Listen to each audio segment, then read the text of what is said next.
রাজধানীর new market এলাকার বহুতল এই ভবনে শুক্রবার রাত 11:15টার দিকে হঠাৎই আগুন। তিনতলায় একটি দোকান থেকে আগুনের সূত্রপাত হলে আতঙ্ক ছড়িয়ে পড়ে পুরো ভবনে। ফায়ার সার্ভিস জানায়, তিনতলায় একটি কাপড়ের দোকান থেকে আগুনের সূত্রপাত হতে পারে বলে ধারণা করা হচ্ছে। তবে আগুনে কয়েকটি দোকান ক্ষতিগ্রস্ত হলেও প্রাথমিকভাবে ক্ষয়ক্ষতির পরিমাণ জানা যায়নি।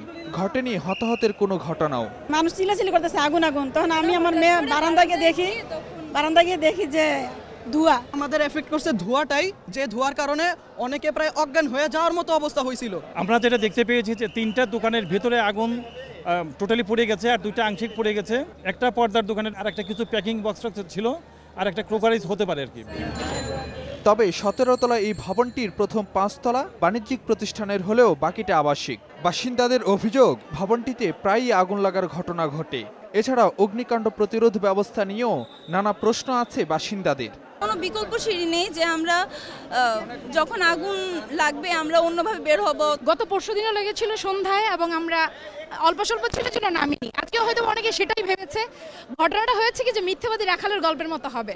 এই জানুয়ারি 1 তারিখ থেকে এখানে এসেছি, এ পর্যন্ত 3 বার এই আগুন লেগেছে। আমরা অনিরাপদ বলেই মনে করি নিজেদেরকে। যদিও এসব অভিযোগের বিষয়ে দায় এড়ানো বক্তব্য মালিক পক্ষে। আগুন তো লাগতেই পারে, এটা অনেক জায়গায় লাগে। আপনি আবাসিকে খোঁজ নিয়ে দেখেন যে যিনারা বসবাস করতেছেন তাদের পক্ষ থেকে কোনো রকম কোনো কমপ্লেইন আছে কিনা। এই জাতীয় কিচ্ছু নাই। আজকের যে আগুনটা সেটা সম্পূর্ণভাবে মার্কেট পোর্শন, মার্কেটে ভ্যারাইটিস দোকান। ঢাকা শহরে 252টা অ্যাপার্টমেন্টের বিল্ডিং আছে কিনা আমার জানা নেই একসাথে, তো সেখানে আসলে টুকিটাকি সমস্যা থাকতেই পারে। বারবার অগ্নিকাণ্ডের ঘটনা ছাড়াও ভবনটিতে এর আগে একাধিকবার লিফট ছিঁড়ে হতাহতের ঘটনা ঘটেছে বলে জানা যায়। ফারুক ভিয়া, রবিন, সময় সংবাদ, ঢাকা।